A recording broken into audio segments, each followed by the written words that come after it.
rencontrer, raconter et inspirer. Mon nom est Jérémy Parent et il me fait plaisir de t'accueillir à ce nouvel épisode de Sortir de l'ombre et briller. Aujourd'hui, je nous fais revivre une entrevue que j'ai réalisée avec Jannick Anctil, propriétaire de l'École de communication Jean Malo. J'ai eu le plaisir de m'entretenir, il y a un certain temps déjà, avec ce personnage des plus inspirants qui est venu nous dévoiler tout le parcours derrière sa carrière d'enseignant en communication.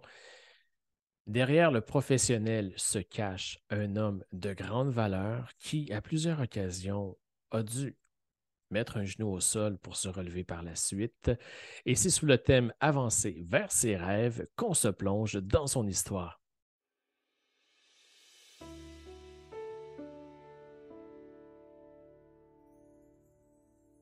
À votre retraite, assis dans votre chaise berçante avec vos petits-enfants sur vos genoux, quelle histoire allez-vous leur raconter lorsqu'ils vous demanderont, avec toute l'admiration du monde dans leurs grands yeux, « Grand-papa, raconte-moi ta vie. Grand-maman, parle-moi de toi. » Et sachez que vous ne pourrez pas éviter d'y répondre en mentionnant simplement que vous avez eu une vie comme tout le monde, une vie ordinaire.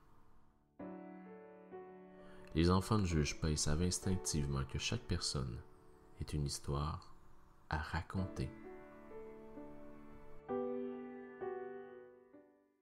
Bonjour Jannick, Salut Jérémy, comment ça va? ça va très bien toi? Oui, il y a un niveau de stress, mon ami, en ce moment, parce que quand on interviewe un professionnel des communications, Ouais. heureusement, on se connaît bien. Ouais, puis je prends pas de notes, là, tu sais, je suis pas en train d'évaluer quelqu'un. Et de toute façon, tu sais que je fais ça parfois pendant mon cours quand on avait du temps. Je faisais écouter une de mes chroniques à la radio et je disais aux étudiants à la fin de la session, prenez des notes sur mes erreurs. Ouais. Tu sais, le but dans la vie, c'est pas de ne pas faire d'erreurs, on aimerait ça, là, mais si on les réduit, ne serait-ce que de 75 c'est ça de gagner. Puis parfois, il y a des gens qui étaient contents de me dire « Hey, t'as manqué une finale de mots. Hey, t'as dit quand con, hey, ça n'a pas de bon sens. » Mais oui, dans le feu de l'action, c'est ça qui arrive. Puis on regarde, c'est ça. Bref, soyons nous-mêmes. Et voilà, sans filtre. Nous, on a eu la chance de se rencontrer il y a, écoute, presque 10 ans. Ouais. J'étais à l'époque directeur de la Chambre de commerce et on a une amie en commun, Isabelle Ducharme, qui m'avait invité à... Écoute, j'y avais dit oui, mais parce que c'était Isabelle, je ne savais pas pantoute dans quoi je m'embarquais. Ouais. J'avais mon réseau à Magog, j'étais comme Astérix, j'étais un Gaulois, puis Sherbrooke, pour moi, c'était la grande ville. Et Isabelle m'a invité à un mercredi motivant. Et c'est là où on s'est vu pour la première fois. C'était pas le premier mercredi motivant. C'était quoi déjà, Jannick, le concept du mercredi? Bien, mercredi motivant, c'est Isabelle Duchamp qui avait pensé à ça, qui est une coach en gestion en ressources humaines. Puis elle m'avait dit, on travaillait déjà ensemble sur des projets, puis elle m'avait dit, on devrait faire ça un soir parce qu'on voulait monter un peu notre banque de contacts. Donc, elle dit, amène tes contacts, je vais amener les miens, on va mettre un thème par mois. Il me semble que c'était le premier mercredi du mois. Et cette fois-là, je pense que c'était comment vivre de sa passion, même quand l'argent n'est pas au rendez-vous. Le cash ne rentre pas. Puis là, c'était plein, il y avait du monde. Ça avait touché une corde sensible, tu sais, vraiment. Alors, c'était un peu ça, le concept. Et par la suite, moi, je me souviens plus de toi parce qu'encore une fois, Isabelle Ducharme m'avait embarqué dans un truc où on donnait de la formation aux membres de la Chambre de commerce et d'industrie. Ça comprenait une conférence, puis après ça, 3 formations de 3 heures. Yep. Et la conférence, je l'avais donnée au Marais de la rivière aux Cerises, là, dans la salle. Puis je capotais parce que c'était le matin, le soleil tapait dans les vitres. Un des plus beaux endroits où j'ai donné une conférence dans ma vie, c'est là. Et ça, j'aimerais ça reproduire ça pour ma prochaine construction. Puis j'aimerais vraiment ça. À cause de ça, j'ai gardé des photos. Puis je me disais, wow! Oh. Et cette fois-là, ça avait eu un grand succès. Et c'est toi qui étais directeur de la Chambre à ce moment-là. Oui, et depuis, en fait, de fil en aiguille, on va revenir un peu plus tard. On a eu la chance de vivre plein de trucs ensemble. Oui. Avant, parce que je me suis donné comme mission de jamais jamais présenté les gens avec lesquels je m'entretenais sur un statut professionnel, un titre professionnel ou sur un parcours académique parce que c'est pas ça qui nous définit au-delà de tout ça. Oui. Et j'aimerais ça commencer avec un bout que je connais même pas de toi, honnêtement. Alors, le petit Yannick, là, tout petit, là, primaire, fin primaire, début secondaire, est-ce que tu étais déjà destiné, toi, à quelque chose? Est-ce qu'il y avait déjà une route de tracé dans ton environnement familial? Avais-tu déjà un rêve, quelque chose?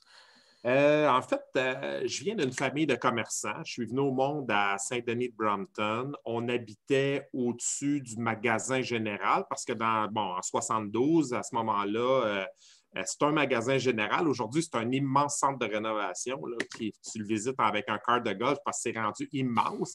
Mais dans ce temps-là, c'était petit. On habitait au-dessus de chez mes grands-parents parce qu'eux habitaient à même le magasin. Donc, moi, j'ai été élevé dans un commerce. Petite municipalité, Saint-Denis-de-Brampton, où il y avait une minuscule école primaire. Et ce que ça a fait, c'est que de la maternelle à la 6e année, c'était toujours la même classe. Il n'y avait pas 2, 3 classes de première, de deuxième, c'était la même classe. Alors, tu me nommerais des amis de cette époque-là, je te nommerais leur numéro de téléphone tout de suite. Alors, on était 22, il y avait 6 filles, le reste c'était des gars. Ouais, vraiment, c'était particulier. C'était un tout petit village. Aujourd'hui, ça a plus que doublé de population, mais ça devait être dans ce temps-là autour de 2000 habitants. Donc, vraiment une petite place où si on voulait aller dans le grand monde à Sherbrooke, voir des films les week-ends, il fallait qu'on demande aux parents d'un de nous amener, puis aux parents de l'autre de nous ramener. Alors, c'était un peu ça. Une enfance, somme toute, heureuse. Moi, écoute, mes amis m'enviaient. Tu habites dans un magasin, il y avait une épicerie. Comme on était élevés par mes grands-parents, ma soeur et moi, ma jeune soeur et moi, on était très gâtés. On était comme les plus jeunes d'une famille, finalement. Mes grands-parents avaient 8 enfants. Mon père était le plus vieux des 8. Et là, nous, mes parents se sont séparés. On était quand même assez jeunes. J'étais probablement le seul dans la classe dont les parents étaient séparés. Donc, moi, j'étais destiné assez vite à être le mouton noir. J'ai été ça assez vite.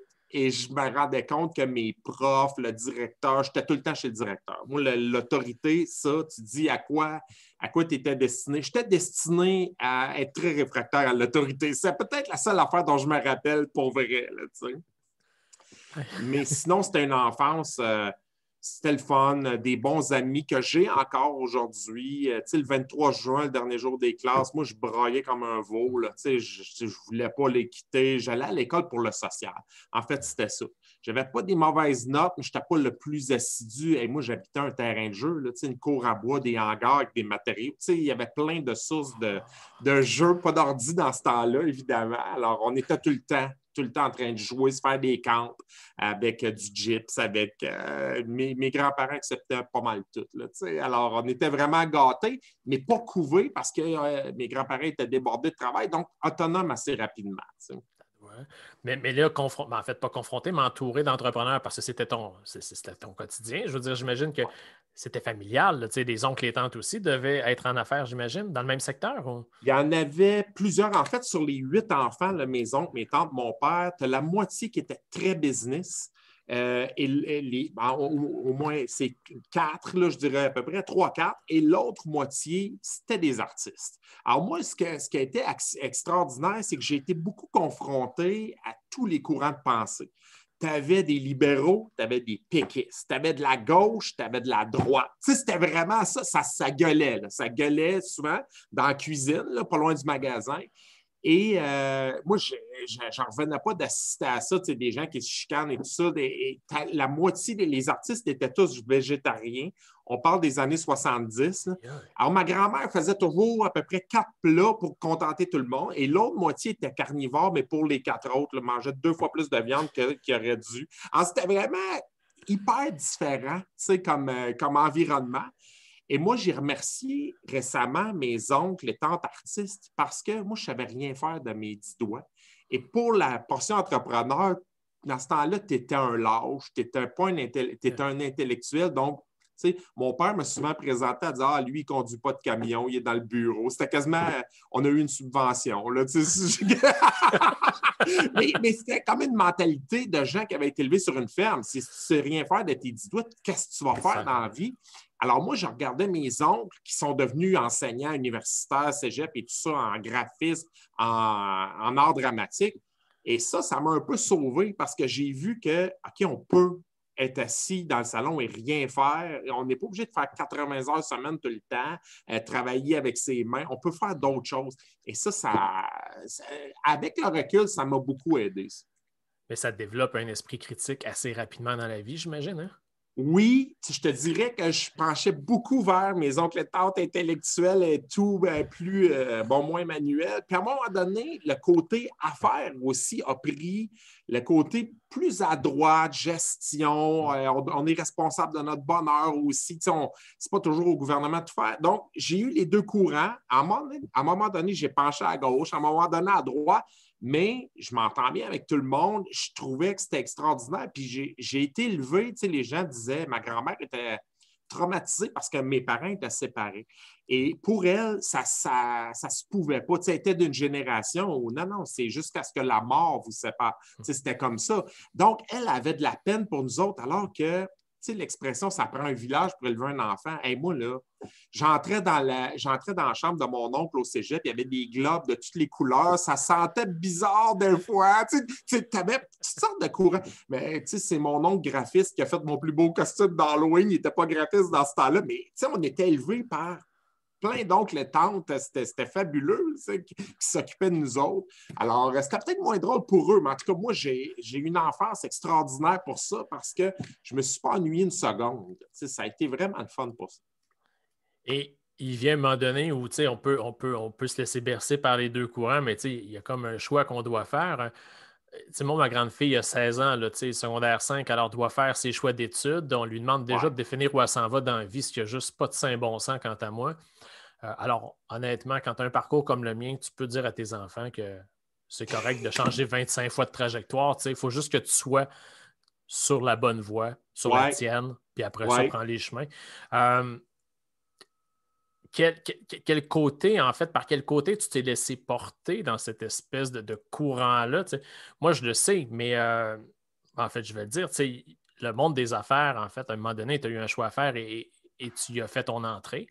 Oui. À quel moment ça s'est fait dans ton parcours, ça? Oui, le monde des affaires, en fait, j'ai fait mon primaire, secondaire 1, 2, 3 au séminaire de Sherbrooke. Puis à un moment donné, ma mère est déménagée à Longueuil pour ouvrir un restaurant. Puis moi, j'ai pris la décision, j'avais toujours vécu avec mon père. Parce que moi, le déracinement, j'étais allé 1 mois avec ma mère étant jeune à Sherbrooke. Puis ils m'ont retourné chez mon père parce que j'avais besoin de mes amis. J'avais besoin du même cercle, le magasin, tout ça. Mais à un moment donné, rendu à 15 ans, j'ai pris la décision d'aller avec ma mère.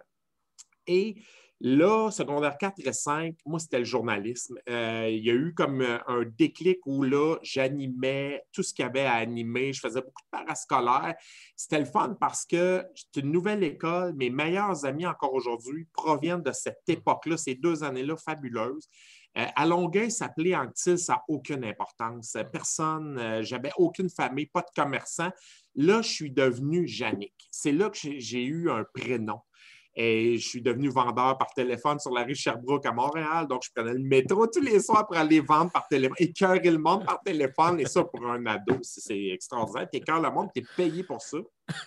Alors, c'était vraiment drôle. Il y a que le jeudi que je ne travaillais pas parce que c'était l'ancien compte qui jouait les jeudis soirs et personne ne répondait au téléphone dans ce temps-là. Mais je me destinais vraiment, moi, j'avais fait ma demande au cégep.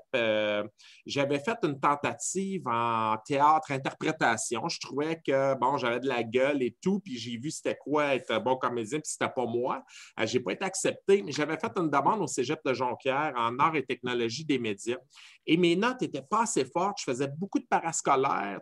Dans le journal étudiant, je pouvais écrire 5 articles sur les 10 articles qu'il y avait dans le journal. C'est moi qui les écrivais. Donc, je me destinais à l'écrit. Puis finalement, comme j'ai été refusé, je me suis inscrit en arts et lettres à Sherbrooke. Et je suis revenu à Sherbrooke. Parallèlement à ça, j'avais commencé à être en couple avec une fille sur qui j'avais flashé comme en secondaire 1, 2, là, une espèce de coup de foudre que j'avais eu. Et ce qui a déterminé le monde des affaires, qui m'a fait dévier, parce que je m'étais dit, je vais faire arts et lettres, puis j'irai en com à l'université, tous les chemins mènent à bonne place. Et j'avais 17 ans à ce moment-là, ma conjointe en avait 16 et elle est devenue enceinte. Alors, c'est ça qui a fait la différence. En fait, c'est un peu l'urgence de « faut gagner la vie de ». J'ai fait mon cégep en 18 mois. Je suis allé en théologie à l'université parce que c'était la seule affaire, c'était la seule branche où il y avait de la job. Personne ne voulait enseigner morale, religion. Puis à cette époque-là, début des années 80, début 90, tout était contingenté. Il y avait de la job dans rien. Les boomers n'étaient pas prêts de prendre leur retraite comme aujourd'hui. Alors, j'ai dit, je vais aller là-dedans parce que je veux une job. Et après un an, c'est une catastrophe. Là, j'avais des bonnes notes, mais je sentais bien que ce n'était pas ma place du tout, que je ne serais pas heureux de 3 ans en religion. Ça ne sonnait pas. Et j'ai décidé de joindre l'entreprise de mon père, qui était en excavation à ce moment-là. Je me suis dit, bon, je vais aller dans le monde des affaires, puis parallèlement, je vais suivre des cours en administration. Je trouvais que c'était plus concret aussi. J'avais besoin d'aller chercher du concret. Et c'est là que ça a commencé. Mais c'est là que tu vois que le choc des époques est énorme. Écoute, jamais. Et là, je serais curieux de voir le visage de ceux qui nous écoutent en fonction de leur âge. Mais jamais à 43 ans, j'aurais pensé entendre qu'on avait une urgence de vivre et de faire de l'argent. Alors, je suis allé commencer des études en théologie. Hey, vraiment, ça n'a pas de bon sens, quand tu penses à ça. Mais il arrive rien pour rien. La fille avec qui j'ai eu mon fils aîné, évidemment, c'est un accident, là, 16-17 ans, on sait bien que ce n'était pas prévu. Et rapidement, on est demeurés ensemble 1 an, mais celle qui est devenue ma femme et avec qui j'ai fait une 12aine d'années, j'ai eu mes 2 autres fils. Je l'ai rencontrée en théologie, mais elle, après 6 mois, elle a quitté pour aller étudier en cuisine. Elle aussi, elle s'est rendue compte que ce n'était pas sa place, puis elle est devenue une cuisinière, là, vraiment émérite et tout. Et moi, j'ai quitté pour l'administration, mais on est demeurés ensemble, puis on s'est mariés. Là. Alors, il arrive rien pour rien, mais tout ça pour dire que quand les jeunes, c'est important en secondaire 5, là, on joue notre vie. On a l'impression de jouer notre vie. Là, on fait notre demande, on attend les réponses du SRAM. Ça n'a aucun sens. Et peu de gens que je connais ont fait leur parcours professionnel dans ce dans quoi ils avaient étudié. Je fais juste une parenthèse parce qu'aujourd'hui, nos enfants sont devant un buffet à volonté d'opportunités. Contrairement à nous, peu importe dans quoi ils veulent travailler, ils vont travailler. Il y a de la job, là. Il y a des départs à la retraite, c'est extraordinaire. Et parfois, je me demande s'ils n'ont pas trop de choix là, parce qu'à un moment donné, ils regardent ça. L'étalage de barres de chocolat est tellement immense qu'on ne sait pas quoi prendre. Puis, il y a quelques années, avec mes amis du secondaire, on s'est retrouvés, le noyau de 6-7 amis, et je leur ai fait des entrevues à la caméra individuellement. Ça faisait 30 ans qu'on avait fini le secondaire, et je leur ai tous posé la même question, sans qu'ils se consultent. C'est, toi, savais-tu ce que tu voulais faire quand tu es rentré au cégep après ton secondaire? Et il y en a on a toujours un nerd dans chaque gang. Là. Bon, lui, il savait, il travaille encore là-dedans, il est sur le bord de prendre sa retraite d'aéronautique, et puis il a 48 ans. Là. Mais les autres, c'était tout, je ne savais vraiment pas. Je me suis inscrit dans telle affaire, je n'ai jamais travaillé là-dedans. Puis je leur ai demandé la permission de donner cet enregistrement-là à une de mes nièces qui est en train de faire une dépression à 18 ans à cause de ça. T'sais. Et là, ça lui a fait du bien de voir des vieux de 48 ans dire « J'ai étudié pour être traductrice, je vais travailler 10 minutes là-dedans. Finalement, j'ai travaillé dans tel domaine à cause d'un concours de circonstances. » Et des gens qui gagnent bien leur vie, des gens qui sont heureux, surtout, là, le premier critère. Donc, c'est ça. Puis, j'ai un ami qui est rentré en construction. Mon ami nerd, il est venu le chercher en disant « Hey, en aéronautique, il manque du monde. » Il ne savait même pas c'était quoi Bombardier. Ça fait depuis ce temps-là qu'il travaille pour eux. Il s'en va sur ses 30 ans chez Bombardier.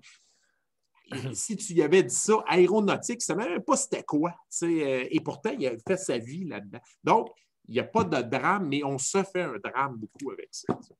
Ouais. Tu vois, cette semaine, Ouais, là, cette semaine, parler de facteurs temporels dans une entrevue qui va être diffusée plus tard, c'est jamais une bonne idée. Il n'y a pas longtemps, j'ai fait une capsule sur le web, puis justement pour essayer de dédramatiser aux yeux de ma fille, tu sais, toute la Ouais. pression qu'elle avait sur ses épaules, puis j'ai lancé un concours, un mini-concours. Je disais aux gens, écoute, t'es pas game de me répondre, mais écoute la capsule, je vais te dire combien j'ai occupé de postes depuis que je suis en âge de travailler, puis dis-moi, toi, combien t'en as eu en dessous. Bon, moi, j'en ai fait 24. Et mon Dieu, OK. Ouais, ben écoute, là-dedans, il y a eu du télémarketing il y a 2 semaines, j'ai jamais été payé, j'ai vendu. Ouais, Écoute, mais c'est des jobs, c'est des apprentissages. Ouais. Et là, ben, on regardait le line-up en dessous, puis il y en a une qui disait, ben moi, j'ai fait 17 jobs, l'autre, j'en ai fait 14. J'ai fait, ben, coudonc, tu sais, ben c'est ça. Vraiment. On apprend. Vraiment, puis ça fait des beaux couteaux suisses en ça. Ouais. Tu sais, moi, je me rappelle d'avoir engagé un gérant quand j'avais un centre Renault, puis je me disais, voyons, Gaétan, t'as fait donc bien des affaires. Il y avait toujours une anecdote sur quelque chose. Puis là, je me rends compte qu'aujourd'hui, ben, c'est rendu moi le vieux qui raconte mes histoires, tu sais, qui a touché à plein d'affaires. Mais en même temps, tu dis, OK, ça m'a forgé, puis ça a fait la personne que je suis aujourd'hui. Tu sais.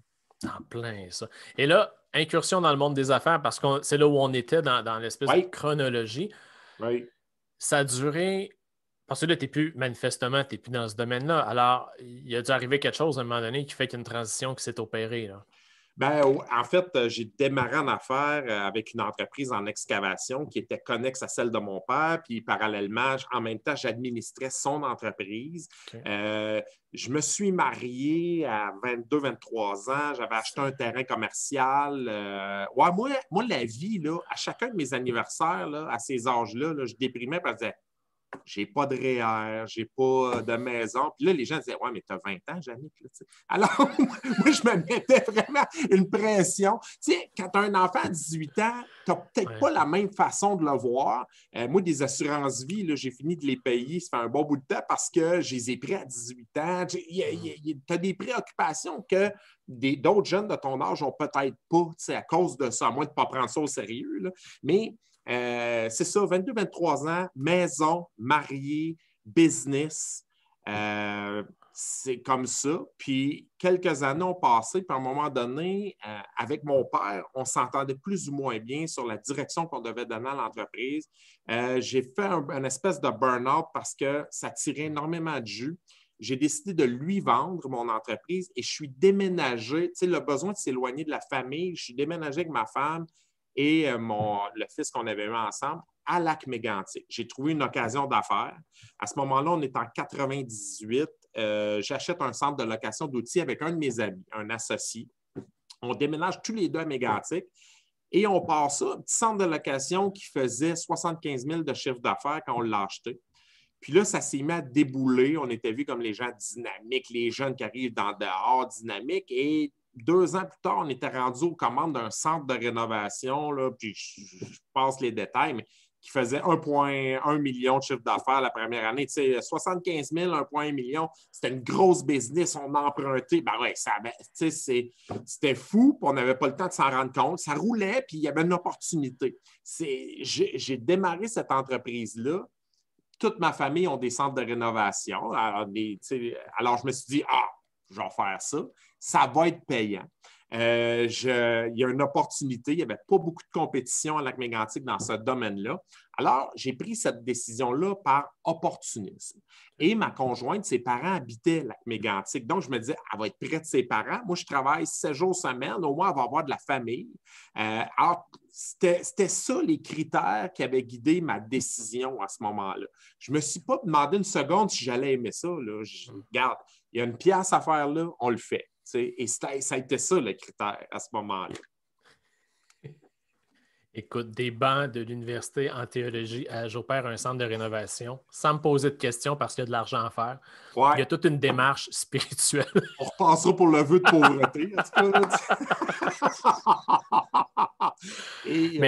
Mais quelle progression. Mais en fait, c'est ça, tu disais, il y a quelques minutes que très jeune, des enfants à la maison, tout ça, puis le niveau de responsabilité qui va avec. Et là, tout d'un coup, c'est ça, l'opportunité d'affaires, tu es quasiment un peu à la maison, fait que tu ne devais pas voir non plus beaucoup la marmaille. Là. Non, je ne les voyais jamais. Ma conjointe s'est faite une vie avec eux, avec ses parents. Moi, je travaillais tout le temps. quand je l'avais rencontrée à l'université, elle m'avait dit quelque chose qui m'avait frappé. Elle dit, moi, je ne suis pas comme les autres filles. Je me trouve anormale parce que j'aime ça être à la maison. J'aime ça faire des tâches ménagères. J'aime ça. Et là, je m'étais dit à moi-même, parfait. Le bon fit, ça donne bien jailli ça être chez nous. Donc, ça va être le fit parfait. Alors, ça a été ça les critères. Moi, dans la vie, tu avais tes enfants. Là, j'en avais un. Je vais tous les avoir avant 25 ans. Puis finalement, le dernier, je l'ai eu, j'étais un petit peu plus vieux que ça, j'avais 29. Tu avais tes enfants, tu avais une maison, une business. C'était ça la vie. Là, puis accessoirement, tu es heureux. Là. Avec ça, tu vas être heureux. Et la vie s'est chargée de me faire comprendre que ça ne marchait pas tout à fait comme ça. Avant d'arriver à ce bout-là, est-ce qu'à ce moment-là, tu étais encore Yannick le mouton noir? J'étais beaucoup le gars qui était... c'est pas tellement le mouton noir, mais comme le gars qui en impose, le gars qui rayonne, le gars qui a une forte personnalité, mais qui attire beaucoup les gens parce que là, les gens disent, ah, mon Dieu, il est dynamique, c'est intéressant. Mais j'avais un associé qui était très au public. Et moi, c'était la portion, le rôle de l'administrateur, le rôle du gars qui collecte les comptes. Le gars, et quand j'ai travaillé avec mon père, c'était ça aussi mon rôle. Je n'étais pas le bon gars là, parce qu'il fallait que quelqu'un collecte les comptes. J'ai collecté. Pas toujours avec des gants blancs. J'étais un gars qui était rough. J'étais un gars qui avait un peu de sang dans les gencives. Passe-moi l'expression. Je n'étais pas agressif, mais ferme, très ferme. Mais en même temps, une façon de générer de l'enthousiasme chez les autres, de les embarquer dans des projets, de dire ça va marcher. Alors, c'était un peu ça. Puis en affaires, c'était extraordinaire parce que tu n'as pas de limite. Tu peux développer des projets, tu peux embarquer des gens, tu peux, toi, embarquer dans le projet de quelqu'un d'autre. Il y a plein de possibilités. Alors ça, je trouvais ça extraordinaire. Et surtout, tu n'as pas un boss au-dessus de la tête. Tu as un gérant de banque, tu as le gouvernement, mais tu n'as pas un patron en tant que tel qui te dit quoi faire, comment le faire. J'avais un conseil d'administration, mais au moins, j'étais aux commandes. Je pouvais développer mes propres projets. Et là, tu dis j'en impose. Là, les gens ne le voient pas parce que évidemment, tu es assis. Là, tu mesures 6 pieds. 6 pieds 2, là, mais ouais, c'est ça. 6 pieds 2, mais une voix grosse voix, tu sais. Je sais pas. Il y a souvent des gens qui m'ont dit, tu sais, t'es intimidant, ou des gens m'ont dit, hey, écoute, il y a une dame qui aimerait ça te rencontrer, mais elle est un peu intimidée, puis j'ai jamais trop compris pourquoi, tu sais. Mais en même temps, à un moment donné, je l'ai accepté. Je dis, bon, ben, coudonc, tu sais. Ou des gens qui jasent avec moi 5 minutes, ils disent, finalement, vous êtes vraiment fin, monsieur Antil, puis surtout à l'époque, la radio, puis là, je disais, ben oui, tu sais, c'est comme ça, là. Puis ce que tu dis là, le flash que j'ai honnêtement, c'est que la première fois où on s'est vu, toi et moi, c'était pas dans un mercredi motivant, c'était avant ça. À la différence que je t'avais vu, mais que toi, tu m'avais pas vu. Écoute, ça m'est revenu là, comme un coup de 2x4 dans le front, mais je venais d'arriver dans les cantons de l'Est, tu étais au 107.7 à l'époque. Il y avait un déjeuner média ou je ne sais plus trop quoi dans un hôtel à Sherbrooke et je suis arrivé un peu en retard à cette rencontre-là. Quand j'ai ouvert la porte, la table qui était face à moi, c'était toi, de dos. Écoute, la place que tu occupais à ce moment-là a fait que, en fait, ça a été le seul contact. Honnêtement, il y avait une place de disponible à la table, je n'ai même pas été capable d'aller m'asseoir là. Parce que ça m'a effectivement intimidé. Écoute, ça m'a effectivement intimidé. Et je suis allé de l'autre côté de la salle complètement. C'est la première fois que je t'en parle. Voyons donc, c'est drôle parce que j'étais un petit cul de radio là, dans ce temps-là. J'étais avec des géants, là, Jean Rel, Bertrand Gosselin, Suzanne Léger. J'étais vraiment pas celui qui ressortait le plus habituellement. Là. En tout cas, ce coup-là, de dos, t'imposais. Bon, là, tu dis, à mon compte, je relève d'un conseil d'administration, propre patron, et juste avant qu'on bifurque, tu disais, jusqu'à temps que la vie m'envoie un message. Oui. J'ai eu le centre de rénovation pendant 2 ans. Et on a tout emprunté pour démarrer ça. Notre niveau d'endettement était démesuré et parallèlement à ça, ça marchait fort. Donc, on avait une croissance qui était anormale. Les gens nous adoraient, les gens nous encourageaient, mais en même temps, plus tu grossis vite, plus tu dois réinvestir.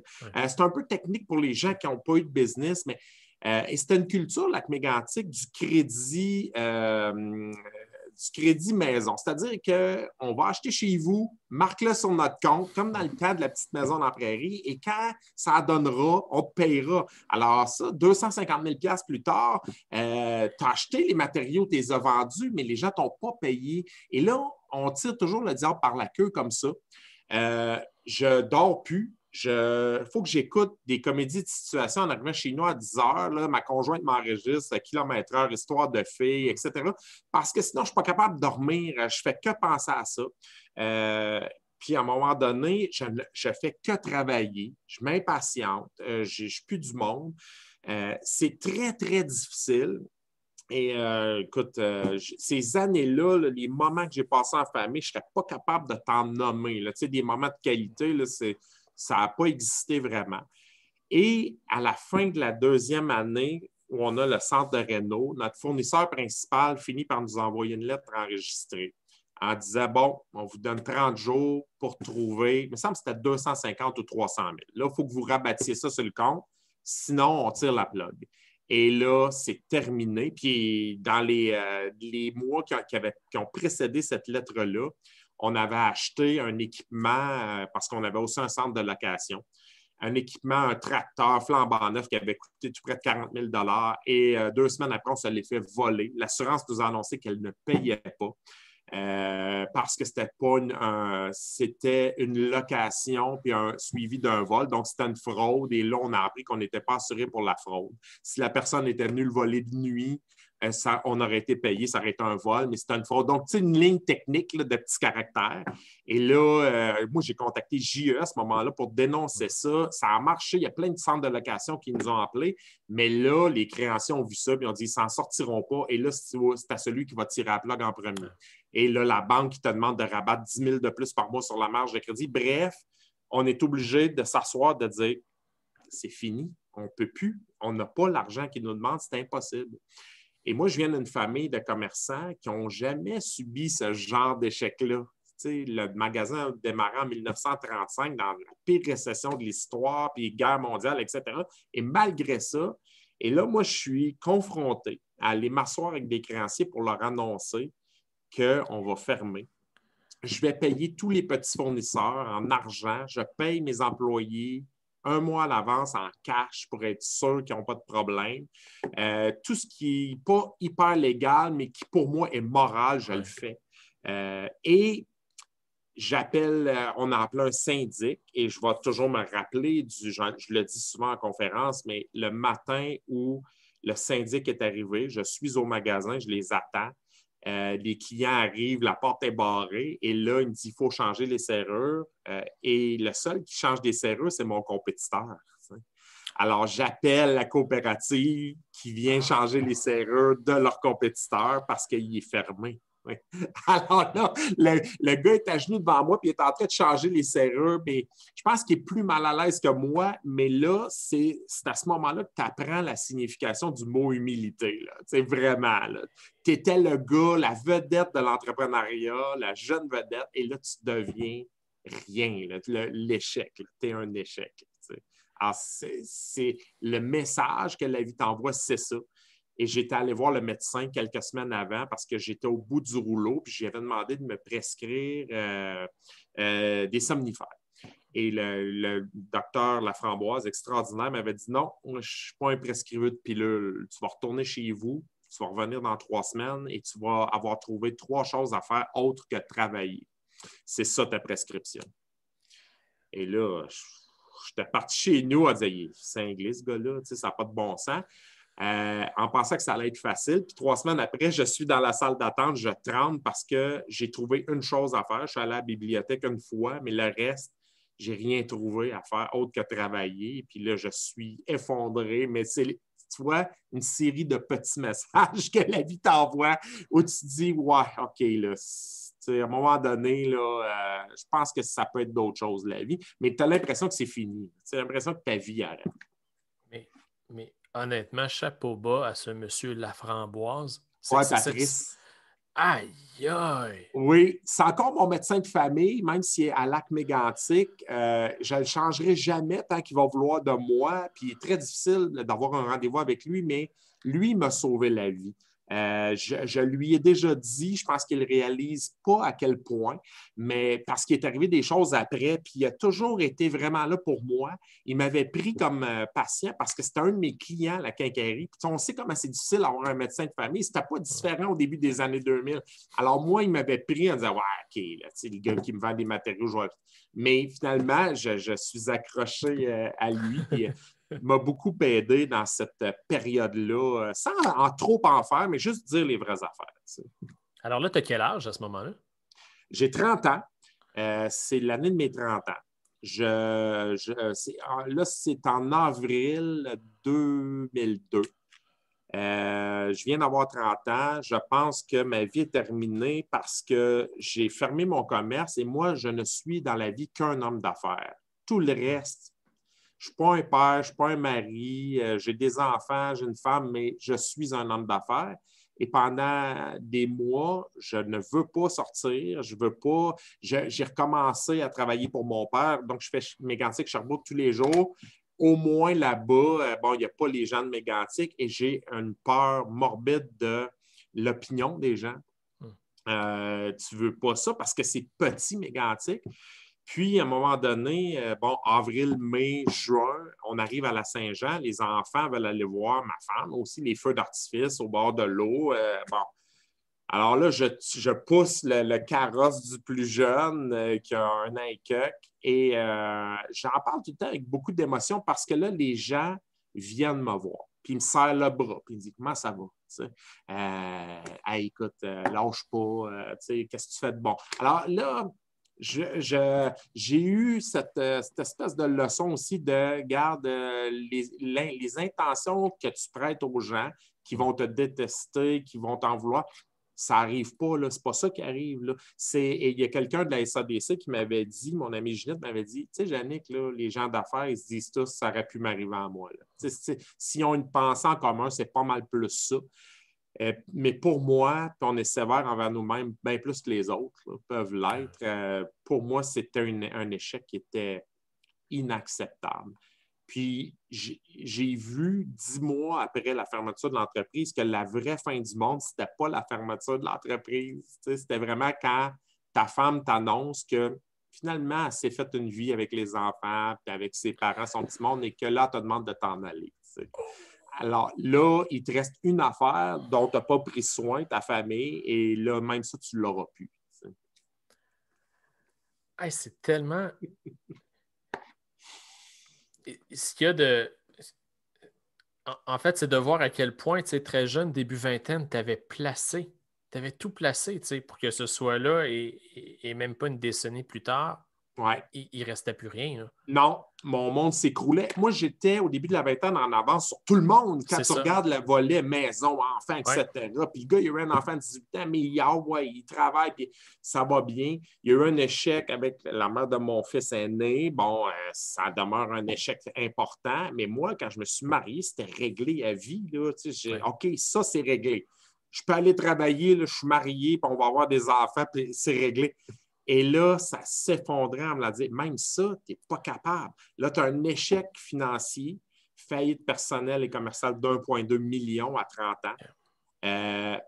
Et là, tout ce qui pourrait te rester, tu ne l'as même plus. Tu n'as plus rien, puis c'est vrai. Là, et si ma conjointe avait pu, ma femme avait pu partir le lendemain de la faillite, elle l'aurait fait. Là. Mais pour les convenances, elle est restée. Mais pendant 10 mois, tu vois bien que quelqu'un a mal au cœur quand tu regardes. Tu le vois, là, tu le sens. Ouais. Et là, toi, tu deviens agressif, je dis, dans le sens que là, tu as l'urgence de « il faut que je répare les pots cassés », mais non, le pot, il n'est plus juste cassé, il est en miettes, là, il est en poudre. Là, alors, ça a été ça.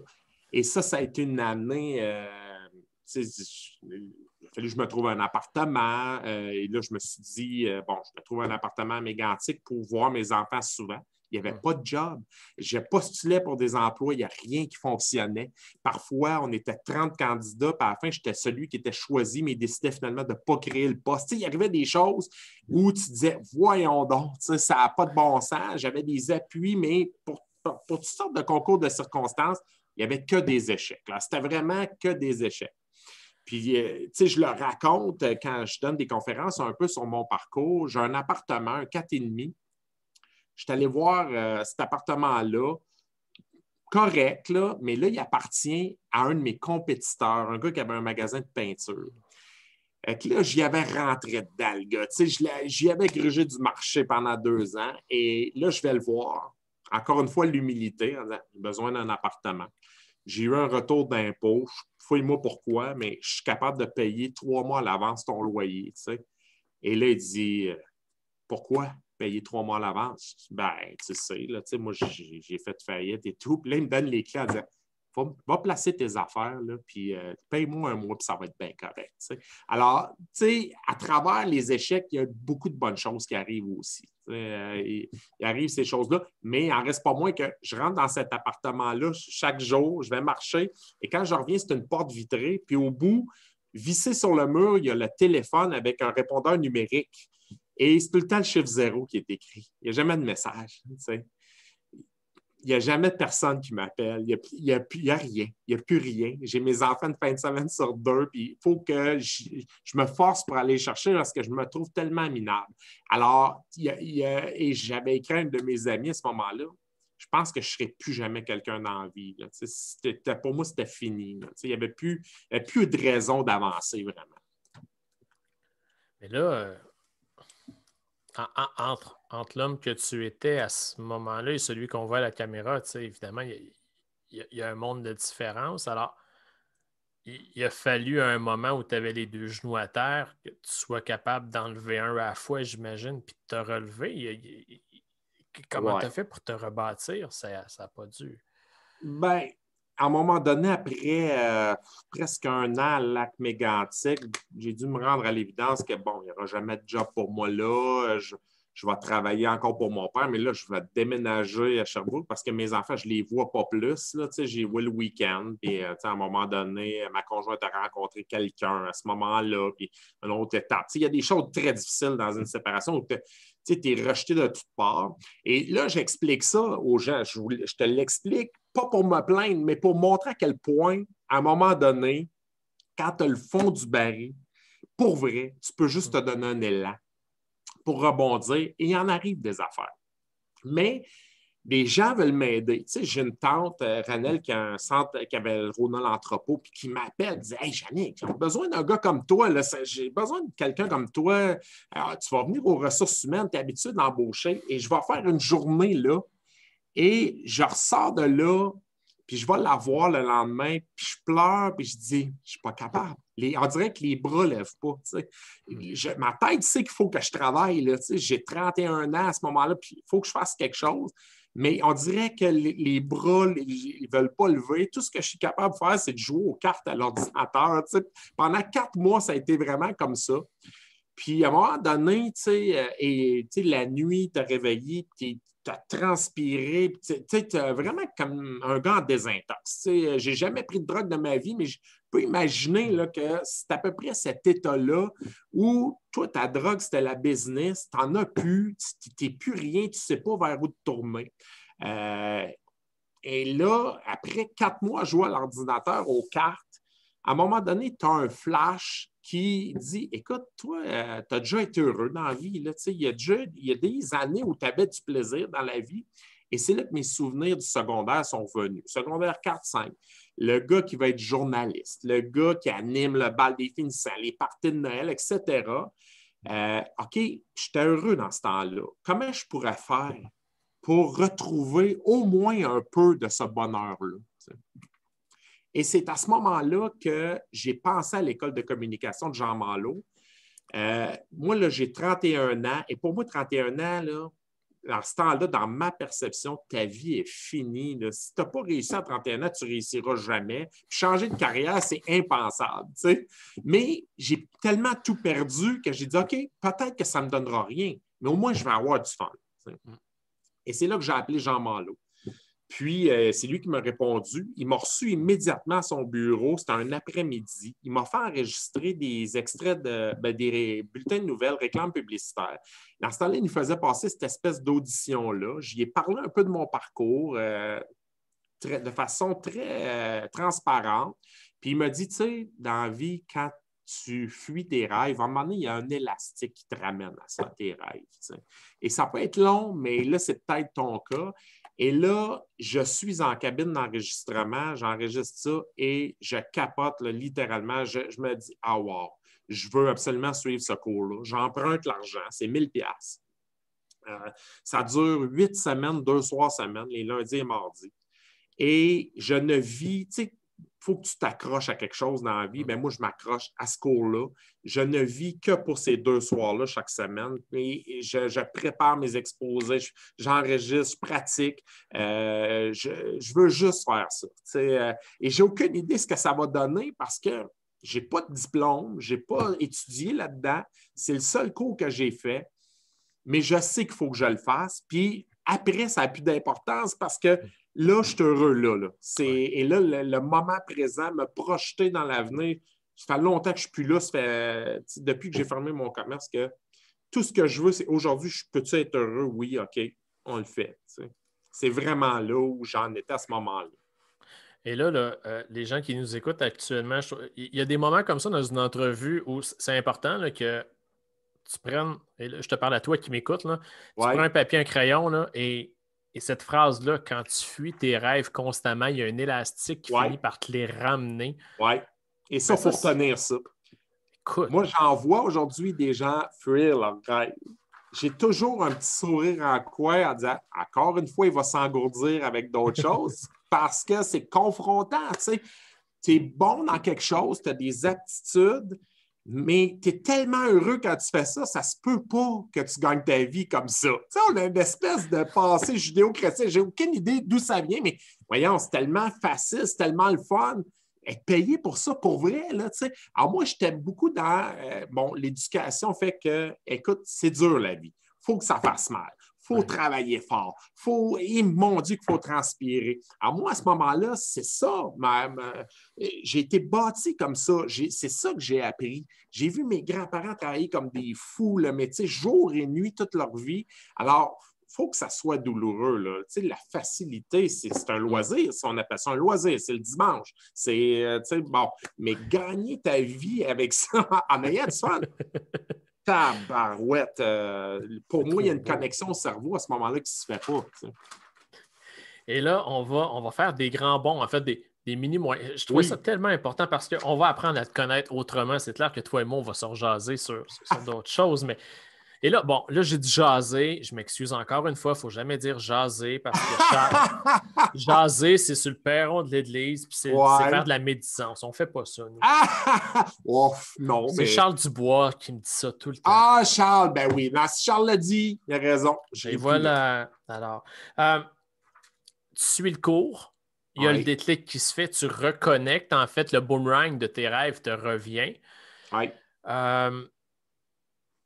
Là, j'essaie de voir comment je fais parce qu'il y a tellement de choses à dire. Puis mais là, j'ai été témoin d'une chose parce que là, à un moment donné, là, tout va mal, mais là, j'assiste. Alain Williamson appelle ça, le propriétaire des éditions d'OFM, appelle ça des miracles conscients. Tu assistes à des petits miracles.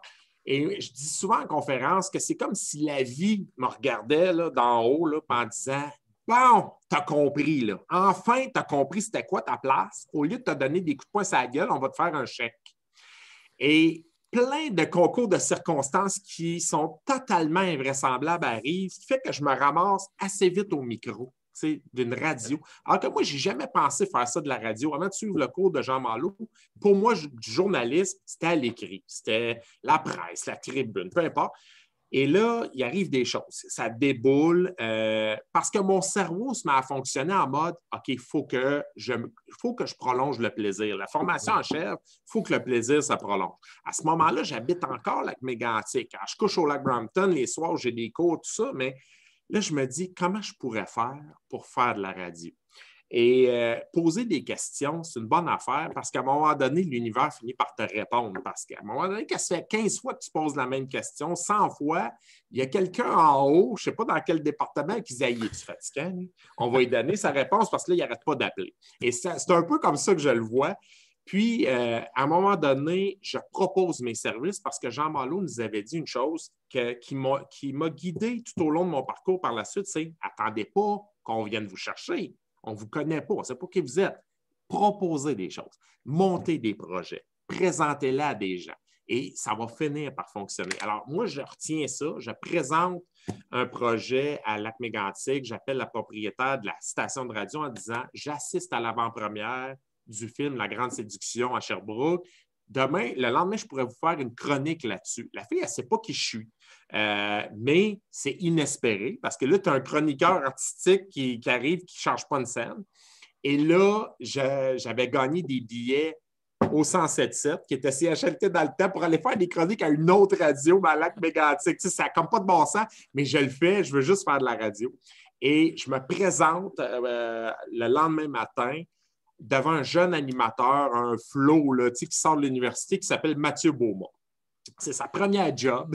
Il y a juste à Lac-Mégantic qui avait un poste ouvert. Il est allé là, en sortant de la cité collégiale à Ottawa. Donc, alors, on se rencontre. Et là, je me mets à faire des chroniques. On me donne des billets de pièces de théâtre, d'été, etc. En disant, regarde, on te donne les billets, mais en échange, viens faire des chroniques. Ça ne donne pas une scène, mais 2-3 mois après, on me demande de faire la mise en onde pour les matchs du Turmel de Lac-Mégantic. Alors, Mathieu Beaumont est à l'aréna, il m'appelle entre les périodes pour faire le compte rendu. Tu sais, on est dans de la radio de brousse, là. Mais moi, là, je capote, je veux juste être là. J'amène mon fils avec moi, le plus vieux, qui imprime la météo, qui me souligne des nouvelles. Et là, mon fils aîné me parle, alors que lui, là, j'avais pas de contact avec lui à ce moment-là. Mais quand on se choisit, nos enfants s'en rendent compte. Et voilà. Et à un moment donné, ils sont vraiment heureux de ça. Alors voilà, c'est un peu ça. Donc, la vie s'est mise à m'envoyer des miracles parce que j'étais à ma place. J'avais enfin trouvé ma place. Puis bon, la suite, les gens la connaissent plus. Ça a déboulé. Je me suis mis à faire des chroniques environnement à la radio. Ensuite, des chroniques de motivation. TVA est venu me chercher pour des chroniques environnement. J'ai fait ça pendant 1 an au TVA Estrie. Là, je suis devenu vraiment beaucoup plus connu parce que là, 90 000 téléspectateurs qui regardent ça. Et après ça, je suis passé de 5 minutes par semaine à la radio à 5 minutes par jour, puis à 2h30 par jour où j'ai co-animé une tribune téléphonique. Et finalement, j'ai racheté l'école qui avait changé ma vie quelques années plus tard. Fait que, en gros, là, c'est ça. Juste ça. Juste ça. Mais l'importance de trouver sa place dans la vie. Puis, un gros comme moi, ça prend beaucoup de coups de poing sur la gueule pour comprendre des choses. Ça prend des épreuves. Et là, j'en ai eu une trolley d'épreuves, mais ça a fait assez mal que tu es dans un mode où tu n'as plus rien à perdre. Tu as dit, au moins, je vais avoir du fun.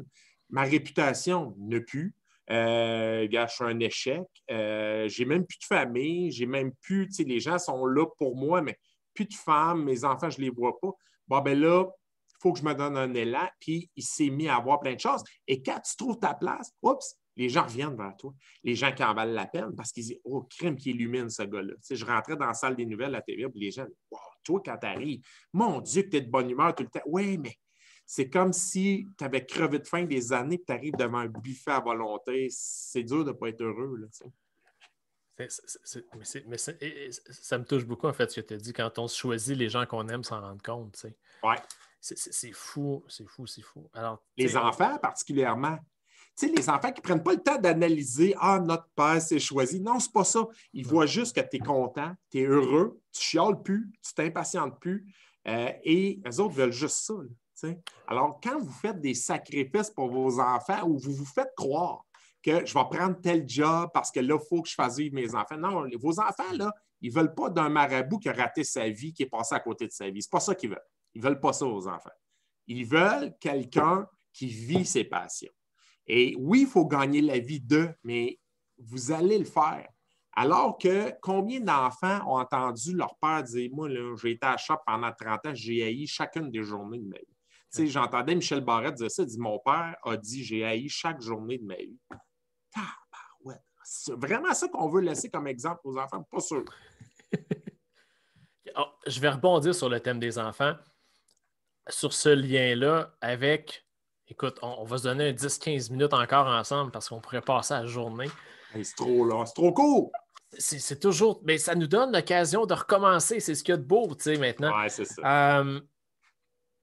On a parlé de tes enfants. Si dans le cadre d'une rencontre, écoute, 100% improbable, moi, j'ai une fascination pour le jeune moi, le jeune enfant. Là.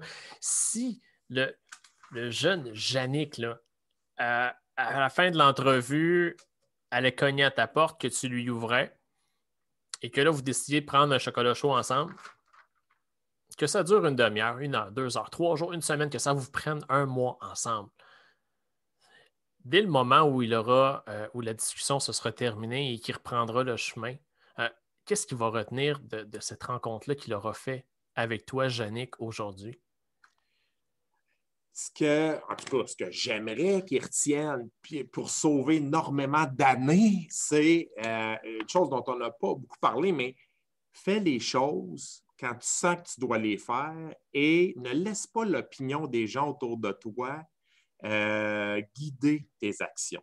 En bout de ligne, c'est ta vie. Mais moi, il y a une grande partie de ma vie où ce que les gens pensaient, c'était important. Alors, avoir un commerce, mon Dieu, ma famille était contente là, avant que je perde tout. Là, c'était la norme des choses. Moi, je voulais être travaillant. Je voulais que les gens soient fiers de moi, mais je n'étais pas tellement fier de moi-même parce que j'haïssais le domaine dans lequel j'étais. Donc, laisse-toi pas trop influencer par le parcours des autres, surtout si c'est des gens à qui tu ne voudrais pas ressembler tant que ça ou tu ne voudrais pas avoir leur vie, mais pourquoi tu serais influencé par ça? Donc, fais tes choses.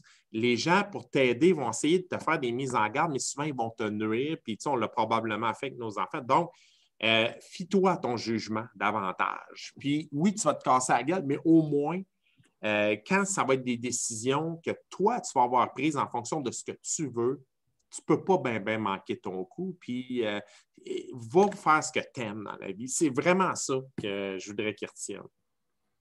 Et ça, tu vois, là, parce que tu es bon pour contourner des fois les affaires. Là. Ça, mais... okay. Non, en fait, tu l'as vu comme étant le message. OK, on va faire la mise en scène différemment. Vous avez fini la discussion. Le petit Yannick retourne dans la cour d'école avec ses amis. Puis il y en a un dans la gang qui lui dit Hey, comment ça a été ta rencontre avec Yannick? De quoi il avait l'air? Comment tu l'as trouvé? Ah, alors, OK. De sa lunette. Ouais. Le petit, il dit écoute, il avait l'air heureux. Il avait l'air heureux, ce gars-là. Il avait l'air en paix. Il avait l'air en paix avec ce qui est, avec ce qu'il fait, avec... s'il me voyait présentement, là, je pense que c'est ça qu'il dirait. Je pense que c'est ça qu'il dirait. Je suis convaincu, moi aussi. Ah oui, bon, ben, c'est bien fin. Et là, ben, on va le jouer en bon dans le temps inversé parce que c'est toujours le fun. La mise en scène n'est pas la plus jojo, mais ça amène à se poser la question, mais si le Yannick qu'on va souhaiter le plus vieux possible à 105 ans, ouais. Sur son lit de mort, on lui offrait la chance de faire un bond dans le temps et de venir à ta rencontre aujourd'hui. Alors, on est vraiment à partir d'aujourd'hui à la fin, son message, ce serait quoi à la lueur de toutes ces années qui se sont déroulées d'aujourd'hui à ce moment-là? Si les gens me voyaient là, juste avant que je décède, ce qu'ils diraient de moi, c'est ça? Non, ce que le Yannick, 105 ans dans son lit de mort, qui se voit offrir la chance de venir rencontrer le Yannick d'aujourd'hui en 2021. OK, oui, OK, je comprends. Alors, quel conseil il y aurait à te donner? Je pense que même en théologie, je n'ai pas eu de questions si complexes que ça. M'excuse. Non, je sais, mais tout, tu nous fais travailler. Hein? Moi, je pense qu'il dirait, écoute, il n'est jamais trop tard dans la vie. Les 50 premières années de ta vie ont été consacrées beaucoup à ton côté professionnel. Mais un jour, tu as compris, tu as eu des petits-enfants et tu t'es mis à t'occuper davantage de la famille, tu as trouvé la conjointe qui allait bien avec toi et tu as accepté de faire tomber des barrières et tu as mis du temps dans ta vie personnelle. Ça a pris un demi-siècle, mais tu l'as eu puis tu as fait du rattrapage. Puis, étrangement, tout s'est mis à bien aller dans ta vie professionnelle aussi. Encore une fois, des petits miracles sont arrivés pour te dire Chris t'a compris, toi, enfin. Et voilà. C'est ça qu'il dirait. Et je suis convaincu qu'il le dirait encore avec une voix appuyée. Grosse voix! Chris, t'as compris. Ouais, exactement. Ça doit être ça. Ça a pris une pandémie, peut-être, mais t'as compris. Pourquoi les épreuves, même collectives, hein? Oui, oui. D'ici à ce que tu y arrives sur ce fameux lit de mort, le Yannick d'aujourd'hui a des rêves. Tu as des rêves en ce moment, tu sais. As-tu le goût de nous en partager 2, 3? Parce que je suis de l'école et je le sais que tu es de la même école de pensée, mais les rêves, quand on les a, ben, il faut les partager. Il faut partager avec les gens, il faut les annoncer parce qu'on ne sait jamais à quelque part dans le champ gauche qui sortira pour venir donner un coup de main, là, qui va venir mettre l'épaule à la roue. Alors, si tu avais 3 rêves, là, petit, grand. Oui, ben en fait, m'établir ce qui va prendre ce qui va prendre la forme d'un immeuble, d'une bâtisse avec ma conjointe, en fait, avec qui je forme un couple depuis pas tellement de mois, mais finalement, ça fait 10 ans qu'on se connaît. Puis finalement, là, on fait du rattrapage, mais on veut se construire un immeuble qui va regrouper nos places d'affaires, mais notre résidence également. C'est une espèce d'appart de 1500 pieds carrés. Je suis en train de dessiner les plans. Je suis un cours sur SketchUp à distance. Je m'arrache les cheveux là-dessus depuis 2 jours, mais on regarde les terrains. On est vraiment là. Donc, un lieu où on va être content de recevoir notre monde. On va être content de recevoir nos clients aussi. On va descendre l'escalier pour aller travailler. Un endroit où on va être bien. Ça va se faire au cours de la prochaine année. On a décidé de prendre notre temps pour trouver la bonne place. T'sais, moi, je vais avoir 49 ans dans quelques mois, puis sans dire que c'est la dernière maison, mais peut-être. Puis je veux que ça soit une place où on est bien, puis on est content, où on est content d'être. C'est un projet personnel et professionnel en même temps, mais ça va être bien trippant. Alors ça, c'en est un. L'autre chose, j'ai commencé l'écriture d'un livre.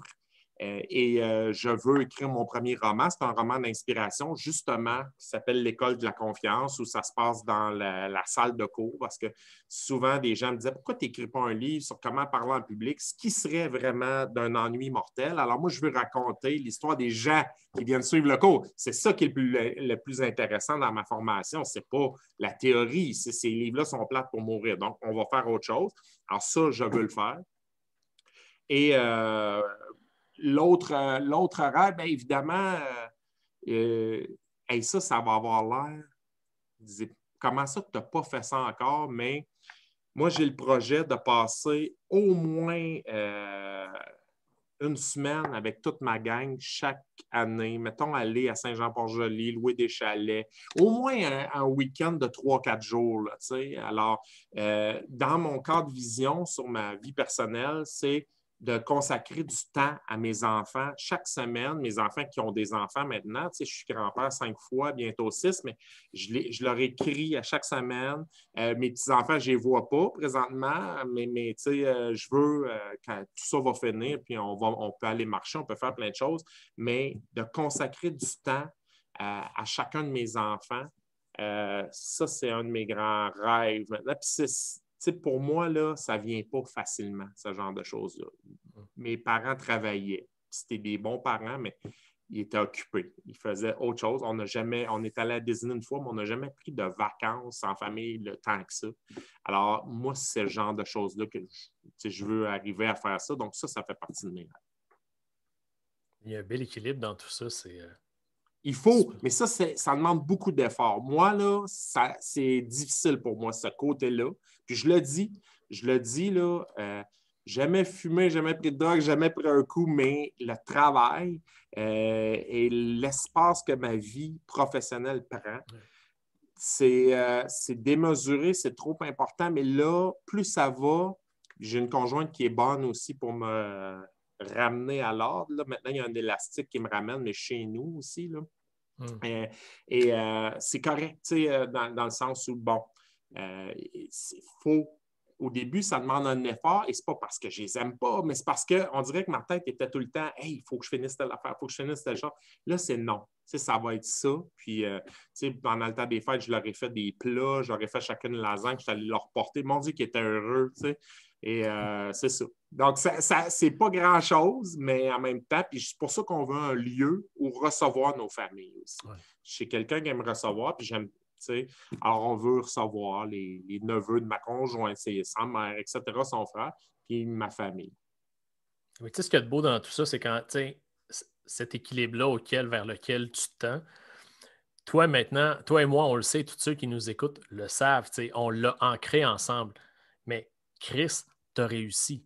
Alors, c'est pas ça va-tu marcher? Non, ça va y aller. Et tu le sais. C'est ça. Tu le sais. Et on le sait maintenant, nous aussi. Tout à fait. Ben oui, c'est ça. Puis la pandémie fait beaucoup réfléchir à ces choses-là. Ouais. J'ai enregistré une vidéo en mars en disant aux gens, paniquez pas. À ce moment-là, là, on n'a pas de PCU, on ne sait pas, on ne sait rien. Là. On sait juste que tout est arrêté, tout est fermé. Et là, je dis aux gens, le scénario là, où on va tous finir sur un banc de parc, là, ça n'arrivera pas. Là. On va manquer de banc ou on va manquer de parc, là, ça n'arrivera pas pour avoir déjà tout perdu. Mais questionnez-vous, il faut donner du sens à ça. Puis c'est un peu le message. Être arrêté, c'est une chose, mais c'est 100 fois pire si tu ne donnes pas un sens au temps qui t'est accordé. Combien de gens se sont plaints qu'ils n'avaient jamais le temps? Là, on a eu juste ça du temps, mais il faut donner du sens à ce temps-là. Et j'enregistre cette vidéo-là en disant, avez-vous le bon conjoint, bonne conjointe? Avez-vous la bonne job? Avez-vous, est-ce que ça va bien dans votre couple, etc.? Et j'enregistre ça, je mets ça sur les réseaux sociaux, et à ce moment-là, je suis avec une conjointe qui, quelques jours plus tard, me dit « Ta vidéo m'a fait réfléchir, puis moi, je vais continuer toute seule pour la suite. » Et là, tu sais, je dis « Ben, le message est passé. » Ça ne s'adressait pas à elle. Je ne pensais pas que ça m'embarquerait dans ça. Mais là, j'en reviens au bureau. C'est un dimanche, le lendemain de ma fête. Et là, j'écris à ma famille pour les aviser qu'il n'y ait pas de malaise, puis je leur explique ça. Et mon fils aîné, il me dit « Hey, Pa, c'est plate pour toi, mais c'est fucking drôle. » Et oui, qu'est-ce que je te dis? C'est comme ça. Et c'est là où j'ai réfléchi en disant « Hey, toi, là, c'était une super bonne fille. Vous avez eu 3 belles années ensemble. Mais tu t'es empêché pendant des années de sortir avec une autre avec qui tu t'entends bien, elle est 10 ans plus jeune que toi, puis tu t'es mis cette barrière-là, alors que ça fait plusieurs relations des filles qui me disaient, tu sais, elle est très présente dans ta vie, Marianne est vraiment là, peut-être qu'il y a quelque chose de pas fini avec elle. Et finalement, je suis assis et je dis, ouais, je pense que c'est le trait de ça. C'est en plein ça, c'est elle. Ça ne marche jamais, tes affaires sentimentales, mais elle est toujours là, pareil, depuis 10 ans. Puis c'est avec elle qu'il faudrait peut-être essayer. Et moi, j'ai ouvert mon jeu et je lui ai exposé ça. Et puis là, on est en couple. Puis c'est ça. Donc, vous voyez, là, la pandémie, ça brasse des choses. Il faut que tu donnes un sens à ça. Et moi, je ne peux pas être plus heureux que ça, là, présentement. Moi, j'ai comme plus le goût de parler, tu sais, c'est la conclusion. Ouais, il n'y a plus rien à dire. Mais des fois, on est assis le samedi, là, sur le divan, puis là, elle dit, ouais, ça fait 3 fois que tu le dis parce que je dis tout le temps, mon Dieu, qu'on est heureux. Je répète ça sans arrêt, je dis, oh oui, on est heureux, là, tu sais. Bon, elle trouve que je lis beaucoup le journal le samedi, elle trouve que, bon, je suis vraiment plate, mais on est heureux, tu sais. Et à chaque fois que je disais à quelqu'un, maintenant, je suis en couple avec Marianne, nos amis, tout ça, à chaque fois, ils me regardent et ils disent, ben, enfin, il commence à être temps. Là, ah, ben oui. On me l'a dit, ben oui, c'était évident. Alors là, je te dis, ah, gros nono qui a attendu, qui a eu des. Mais il n'y a rien qui arrive pour rien. Là, des gens croisent notre route, il y a des raisons à ça. Mais voilà. Donc, maintenant, moi, ça a donné ça, la pandémie, puis on fonce. Puis je ne suis pas sûr qu'elle t'a vu nécessairement comme un gros nono, mais plutôt comme quelqu'un qui s'est assuré d'arriver dans sa meilleure version. En fait, tu t'es bâti tout ce temps-là pour elle. Là. Eh mon Dieu! En tout cas, ma mère, qui ne se prononce jamais, sachant que l'autorité, ce n'est pas ma tasse de thé, mais qui ne se serait jamais prononcée sur mes conjointes ou mes choix de carrière, ou peu importe, là, elle m'a dit, là, c'est une bonne fille. Ça fait longtemps qu'elle attend. Donc là, en voulant dire, et elle avait bien raison. Wow. Hey, ça, enregistre-le parce que je parle pas de ça très, très souvent. Je le fais parce que c'est toi, là. Mais non, mais vraiment, c'est pas le genre de choses. Ouais, vraiment, c'est pas tellement mon style. Mais je le dis parce que faut donner un sens à ce qui arrive actuellement. Puis on a essayé de le faire. J'ai créé mon émission. Je t'ai reçu souvent. C'était un de mes rêves de créer ma propre émission. Puis ça continue. Mais je m'étais dit, il faut absolument faire quelque chose de ce temps-là. Sinon, on va se réveiller dans un an et on va dire, finalement, on a chialé, on a mangé, oui, mais on n'a pas fait grand-chose. Regarde, il fallait faire quelque chose. Et c'est la raison pour laquelle je l'ai fait, ces entrevues-là. C'est pour que les gens voient. Le livre que j'ai écrit, Sortir de l'ombre et briller, ben c'est ça. On a une occasion en or actuellement de sortir de cette zone. Et à la limite, même si tu n'en sors pas de ta zone d'ombre actuellement, va au moins la visiter, va faire connaissance avec, va trouver tes repères. Et pour être capable de le propulser quand ce sera le temps. Fait que écoute, ça va au-delà. Je suis content que tu me permettes de conserver les dernières minutes de l'enregistrement. Mais y a-t-il une pire rencontre qu'être tout seul avec soi-même quand tu n'as rien pour t'engourdir? Tu ne peux plus aller à la job, tu ne peux plus. Écoute, là, tu as un rendez-vous avec toi. Et ça, il y a des gens qui ont réalisé à quel point c'est intolérable. C'est insoutenable parce qu'ils ont fui ça toute leur vie. Puis, je ne suis pas différent. Là. Moi, je me sens engourdi en masse avec plein de choses. Mais là, tu n'as pas le choix. Là, et même des couples aussi. Des couples qui se ramassent les deux à la maison. Eh boy, OK. Il y a eu beaucoup de séparations, effectivement. Parce que mauvais choix de conjoint-conjointe, peut-être. On se rend compte que, quand on n'a plus le travail pour s'engourdir, la course à l'aréna, le ci, le ça, finalement, on n'a pas grand-chose en commun. Et tu sais, l'exercice le plus puissant que j'ai eu la chance de vivre et que je propose aux gens, fait que là, en fait, si ça vous tente à la maison, jouer le jeu, mais le miroir qu'il y a dans la salle de bain, c'est pas juste un reflet que la vie te renvoie, c'est pas juste un endroit où tu vas te peigner et où tu regardes la qualité de tes dents. Prends le temps de t'approcher. Puis honnêtement, tu vas voir, fais-le si ça tente. Quand je l'ai proposé l'année passée pendant la première vague de la pandémie, j'ai eu des retours. Je me suis dit, je viens d'ouvrir une boîte de Pandore alors que c'est un exercice qui est tellement simple, mais j'ai mis les gens au défi de se regarder, mais d'y aller graduellement parce qu'honnêtement, ça ne se fait pas si facilement. Mais la première journée, le faire 30 secondes. Approche-toi assez pour te regarder dans le blanc des yeux, pour voir les ridules, pour voir les petites rides, pour voir la fatigue, pour voir l'état de ta peau. Et une fois que tu as travaillé sur l'enveloppe, la journée d'après, tu y vas une minute et demie. Honnêtement, je te mets au défi de te regarder 3 minutes sans que les larmes te montent aux yeux parce que c'est de rencontrer quelqu'un souvent qu'on n'aura pas vu depuis des années, si ce n'est que c'est peut-être même la première fois que tu la vois, cette personne-là. Oui. Tu as raison. Puis Louisée, dans son DVD, dans son documentaire, Vous pouvez guérir votre vie, elle a fait faire un exercice à ses étudiants. Tu te regardes dans le miroir et tu te dis, Jannick, je t'aime. Je t'aime vraiment. OK, essayez ça. Essayez ça en disant votre nom. Bonne chance. Tu vois, j'aimais mieux celui qui donnait l'exercice. La star que je ne l'ai pas fait, il va falloir que je le fasse. Oui, il va falloir que tu le fasses. Hey, mais ça, c'est quelque chose. Puis quand les gens disent, elle nous demandait de faire ça, puis ça a pris du temps avant. Il y en a qui n'étaient pas capables de dire « je t'aime ». Ils n'étaient pas capables de le dire. Puis moi, pour l'avoir essayé, hey, pas facile ça. Ça a l'air anodin, mais c'est vraiment quelque chose. Tu sais. OK, ben là, je pense qu'on va arrêter ça là, moi. Trop de devoirs, trop de choses. Sérieux? Hey, je te remercie. Ça a été vraiment agréable. Ça a été une belle entrevue. Ça a été un beau moment. Merci beaucoup pour ça. C'est moi qui te remercie. Je te connaissais, je t'ai redécouvert. Ça fait qu'en fait, tu es juste encore plus lumineux que je te voyais déjà. Ça me rappelle à quel point je suis privilégié d'être entouré d'autant de belles personnes. Alors, pour toute cette transparence, cette sensibilité, en fait, que tu nous as partagée aujourd'hui, je te remercie, mon cher ami. Merci à toi. Et je vais mettre en note sous la vidéo, en fait, la façon pour que les gens puissent continuer de te suivre parce qu'en fait, tu es comme une bonne drogue, on devient rapidement, on veut continuer. Alors, les gens pourront aller te rejoindre sur les médias sociaux, pourront regarder les chroniques livres que tu fais. Je vais tout mettre. Et après ça, en fait, Je te souhaite bonne rencontre avec ces gens. Et je suis assuré qu'on va faire encore un bon bout de route ensemble. Alors, un énorme merci encore, Yannick. Merci à toi. Bonne fin de journée. À très bientôt. Bye.